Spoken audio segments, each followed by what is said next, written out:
Hey YouTube, Darren here. Winter is here. Everybody up north is getting ready for the Frankenstorm, and down here in Alabama it's just cold and damp. So I'm going to be getting ready to close up my shop and put in my heater and get it ready and going. I'll do a video of that.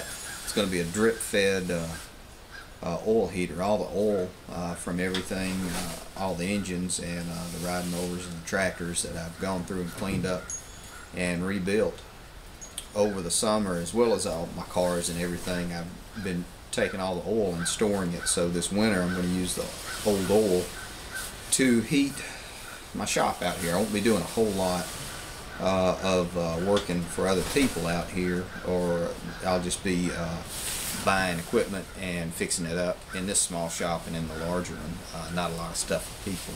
So I'll be doing videos of that, and it's nice to have it warm. I did a little bit of it last year and it worked really good. A real good source of heat. Just got to make sure it burns thoroughly and vents really well. But that's not the video I was going to do. I was just talking about that. Over the weekend we were riding around on the six-wheeler, and the carburetor had gotten some trash into it and got kind of choppy. So I was going to do a video of pulling this thing off, cleaning it out, freshening it up. We're not going to be replacing any gaskets or anything like that. What I had done, I had taken the air cleaner off, so more than likely I got some debris down there. It's my fault. So we're going to tear it apart, go through, clean it. Like I said, we're not going to replace anything. We're just going to clean it, dip it, and flush it. And we'll get started on that in just a second. There, I think you can see it. I've got the air cleaner. I don't know why I didn't put it back on. Like I said, that was my fault. That's a bozo no-no. You don't ride around with the air cleaner off because you suck down nothing but mud and dirt and leaves. So I'm going to get my tools and we will start tearing it apart. Okay, I've repositioned us and I think that is a good view. This is the bottom of the air cleaner assembly. I'm going to take this off, and I'm using a 10mm socket. Take this guy off.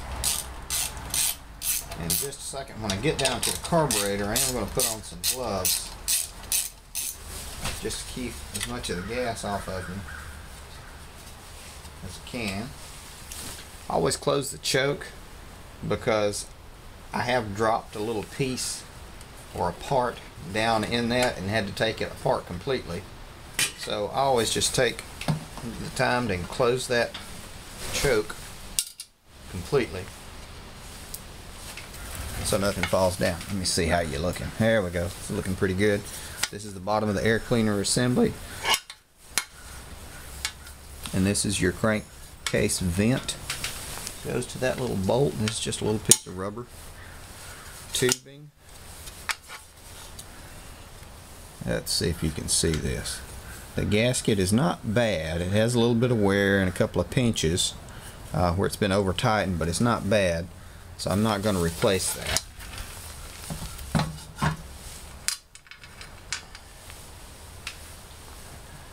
It's overflow. Before I put everything back together, I'm going to take this, drain the fuel, and put on a new fuel filter just for the heck of it, because it's probably never had one on there. Let's see, I'm going to stop the camera and reposition us. Okay, now this bottom bracket, I'm not going to take it off completely. I'm just going to take one bolt out of one side,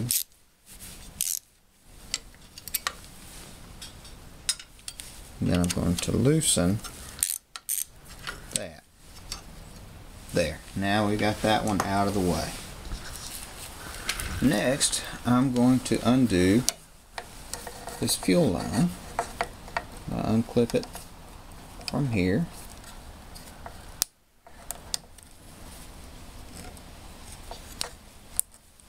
I'm trying to do it where you can see, so it's a little bit harder than normal. I'm going to drain some gas out of this fuel line in just a second and see It wasn't too bad when I started playing, but we'll check it and see. Okay, now we'll just pick this up and kind of move it. You can see I've got it kind of exposed. And this is the side that has the linkage on it. This is the linkage for the choke, and that's the butterfly for the choke right there. And this is the linkage, goes to the butterfly and goes to the cable. And this right here is for the throttle, and it turns that, which in turn moves the spring and the lever. At the back here, there's a little clip that you don't want to lose on this guy, and we're going to take this off. Hang on just a second. Okay, now let's put it there. I think I got it situated now. And we are just going to pull this guy off here and just work it off, and then it unclips in the back. That comes out. The little spring attaches to the bottom there, and that's off, and this is off. Let me get this before I lose it.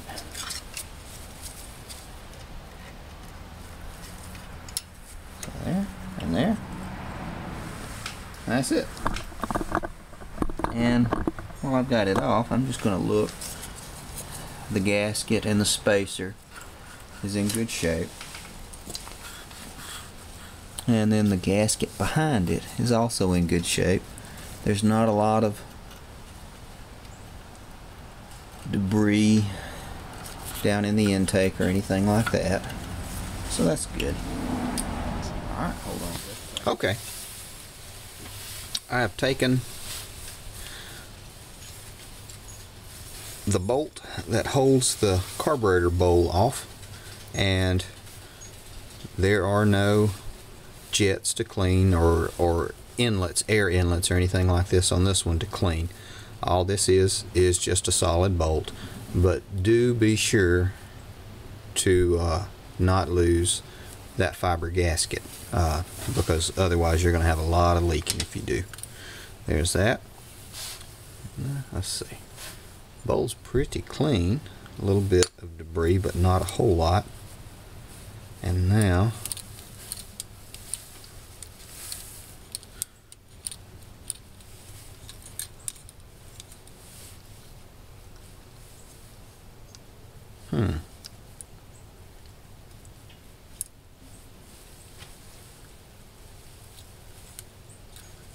okay, get some pliers.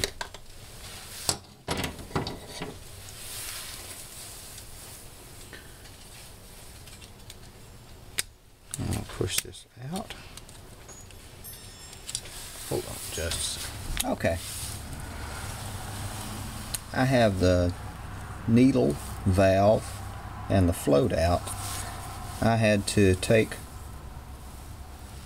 a round center punch, put it in here, and tap it out.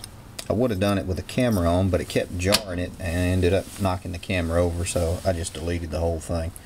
So this has a little bit of build up and everything, so I'm going to clean it with a wire brush gently, because I don't want to tear up this little rubber. I think they call it a Vitron, V-I-T-R-O-N, a little Vitron or Vitron tip that seats into the bottom of the carburetor.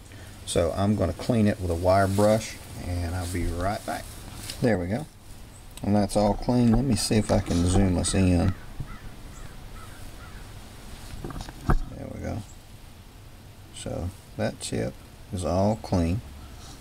I'll back out again. I'm going to set this aside. Set this in the bowl.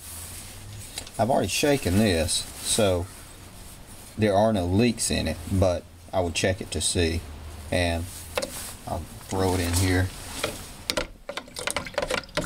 What I use to clean my carburetors is a product we have down here locally in Alabama.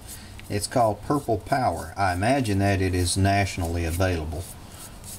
and I use it rather than a carburetor cleaner because it is not nearly as caustic. It's biodegradable, and it does not eat the gaskets and the O-rings. So if I leave a gasket or an O-ring in, it does not eat it, and it's a lot easier and gentler on my hands. There we go. That's all clean. It ate the crap and the debris off the sides. So this one is ready to go as well. Now there are a couple of channels I'm going to open up, and a couple of ports, and then I'm going to dip it and put everything back together, and we'll be ready to go. More to come. This is one of the screws that I'm going to take off. You want to be easy when you take these guys out because they're usually made out of brass.